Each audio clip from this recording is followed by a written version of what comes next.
We have the examples in South Africa. Nelson Mandela. The previous white apartheid government, which ruled South Africa, they had imprisoned Nelson Mandela for 25 years, for more than 25 years in Robben Islands. And they called him terrorist number one. The white apartheid government, who preached that white people are superior to the other races, they imprisoned Nelson Mandela for more than 25 years because he was fighting for the freedom of the black people, for the freedom of the people of South Africa. Later on, when the white apartheid government has to retrieve, Nelson Mandela is released from Robben Islands. He comes back, he stands in election, he becomes the president of South Africa. Later on, he gets the Nobel Prize for Peace. Terrorist number one gets the Nobel Prize for Peace. Not that Nelson Mandela was a bad man, terrorist, then he became a good man. For the same activity for which the South African white apartheid government called him a terrorist, he gets the Nobel Prize for same activity.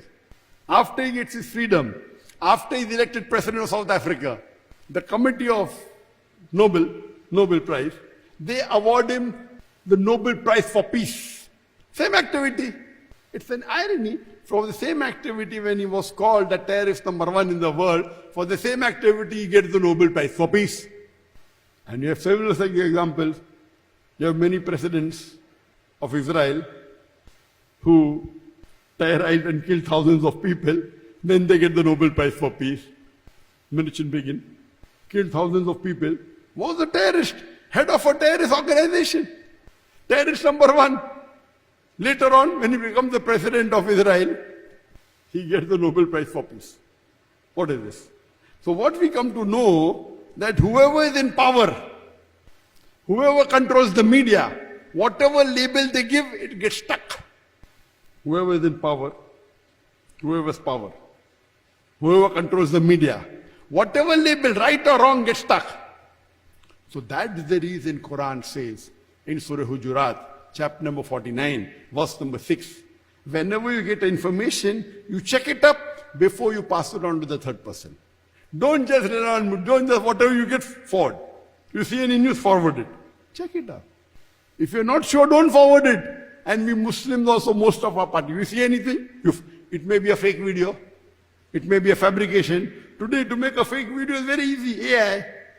So Allah is telling 1400 years ago, whenever a fasik gives you information, whenever a transgressor gives you information, check it up before you pass it on to someone else, lest you may be involved in spreading the wrong message.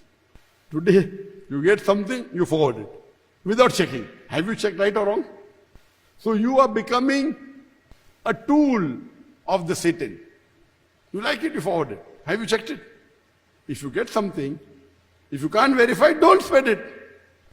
And as I mentioned, one verse of the Quran, Surah Maida, chapter number 5, verse number 32, is sufficient to dispel this myth that Muslims are terrorists. Allah says in the Quran in Surah Maida, chapter 5, verse number 32, if anyone kills any other human being, unless it be for murder or for spreading corruption in the land, it is as though he has killed the whole of humanity. And if anyone saves an human being, it is as though he has saved the whole nation. Here Quran is very clear cut. If any human being, whether Muslim or non-Muslim, kills any other human being, whether Muslim or non-Muslim, kills any innocent human being, whether Muslim or non-Muslim, unless it be for murder or for spreading corruption in the land, fasad in the land, it is as though you have killed the whole of humanity. And if anyone saves any innocent human being, it is as though you have saved the whole of humanity. This one verse of the Quran, of Surah Maida, chapter number 5, verse number 32, is sufficient to dispel this myth that all terrorists are Muslim. And for more information, as I mentioned, watch my video cassette, Is Terrorism a Muslim Monopoly? How did terrorism start? Who was the first person who did the first hijack? Who did the kidnapping, suicide bombing? In detail, with statistics from authentic sources. And more if you want to know about jihad, terrorism and jihad and Islamic perspective. These two videos of mine, if you watch these two lectures, you will get ample of ammunition to do dawah. Ammunition doesn't mean only Gun, ammunition means material.